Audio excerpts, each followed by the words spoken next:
Hi, everyone, and welcome to another virtual creative session. I'm Kelly Kraft, Program Manager at Gilda's Club Quad Cities, and I am here with Pamela Crouch, Executive Director of Living Proof Exhibit. If you'd like to join us via Zoom, you get kind of extra time to talk to Pamela and ask her questions after the Facebook broadcast ends. You can sign up to join via Zoom at gildasclubqc.org/calendar. So for now, I will let Pamela take it away. Thanks, Kelly. Well, we're back in my kitchen again. If you were with me last week, we were at the stove. Today we're at the counter. And I went to my pantry this time, trying to find ways to use the arts and make things out of everyday items. So today it's tin can luminary. Before we start, a couple of things you need to be aware of. A reminder, when you open a tin can, the inside is going to be sharp. You can cut yourself, wear gloves, be careful. Also, we're going to be hammering and using nails, so you might want to be careful and use some eye protection. The way that we're doing this today, the interior is going to be sharp also. Giving you all of these warnings, because we usually don't use cardboard, toilet paper rolls and clay, and usually it's very soft. This time we're actually using metal and nails and hammers.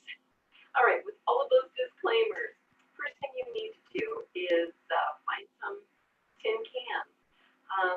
This label came off super easy. I had absolutely no problem just clearing it off. This one left a little residual here, and that can either be scraped off or washed off, scrubbed off in some way. You want the tin can to be completely free of any paper or any label. That was kind of nice. I don't know if you can see the difference. Yeah, you kind of can. This is a can that had tomatoes in it. You can see the gorgeous gold color. So that was the acid from the tomatoes. And I really was excited when I saw the inside of this one. I thought that's going to be a beautiful reflection. Other supplies you need a hammer, and you need nails. Now I have a couple of different nails. I wish I had long looking nails, which I don't happen to have. It's scary how many nails I do have. So, I chose these that are short.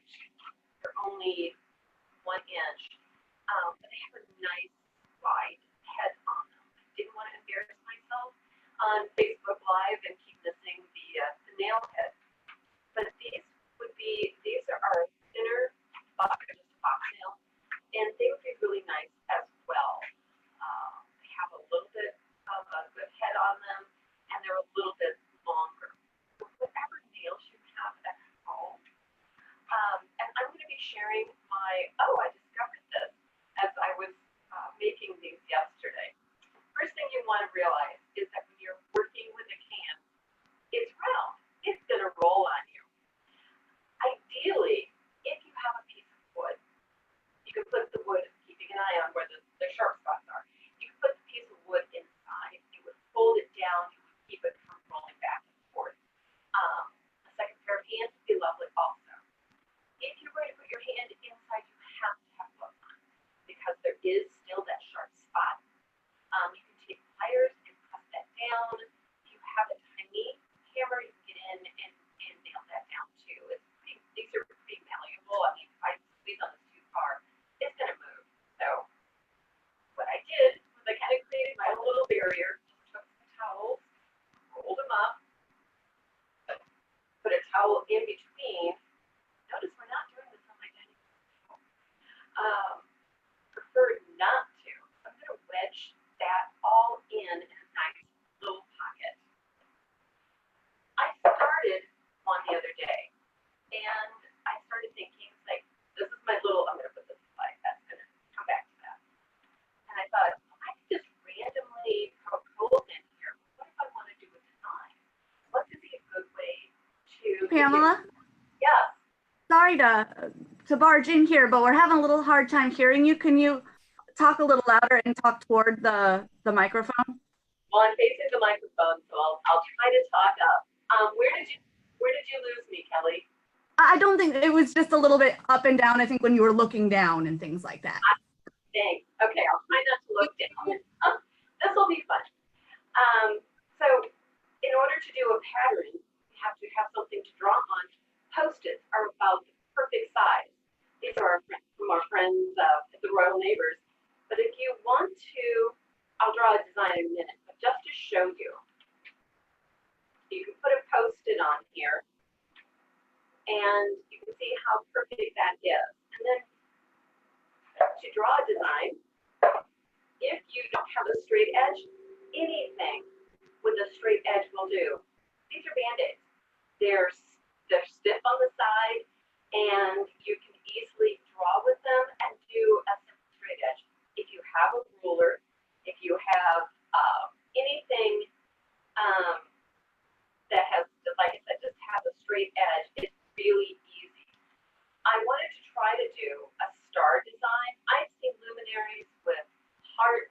You can trace a cookie cutter if you have a cookie cutter of a design. And very, very simple. I just did straight lines. What I'll do is then attach that to the can. Actually, I'm going to do it on the can that I already started, so that way we can kind of see it start to finish. Just attach it to the can. Even though it's a Post-it, still needs a little bit of tape on the other side. So this is going to be the start of it. Put it down in my little wedge. Oh, you're really not going to be able to hear me once I start hammering. The can bounces. So if you can really wedge this down, if you have a piece of wood, if you have a rock or something to secure it. But if the can bounces and you find you're squishing the can, pound it on the other side and round it back out.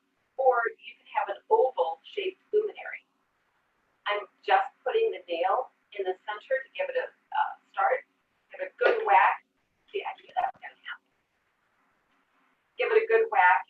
It takes a few times to kind of get the hang of it because this is bouncy. It's very bouncy this morning. There we go. So it took me that long to get through. It was bouncy. And there's going to just be a single hole in it. That's all I did right now. Inside, it's rough. Be very careful. When you do use these, you're going to want to put a candle in them or something in them. You have to be super careful. So I just did one here just as an example. And then over here, this was my trial yesterday. And so I'm just going to remove the pattern. There are several holes. I didn't finish this one up all the way. There are several holes in it. And you're going to be able to just use this as a simple luminary. I would put a lot more in here because then you have a lot more light out.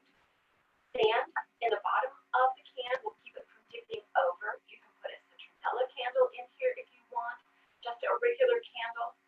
What if you want to hang it? Very simple. I didn't have any wires, so I can't really show you. I'm sorry about that. But very simply, you can wrap the wire around and make a couple of hooks. You can hang this. They're very, very lightweight.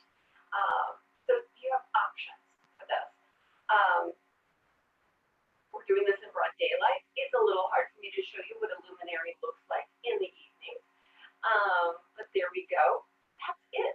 It's a nail, it's a hammer, it's tin cans, and learn from my mistakes of chasing this all over the countertop the other day. But that's it. So Kelly, do we have questions that anybody wants to talk to me about? This was a very short one.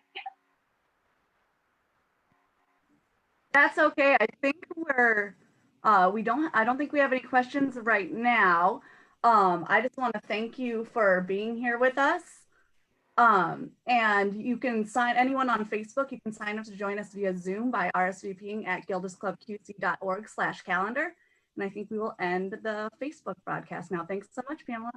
Thank you.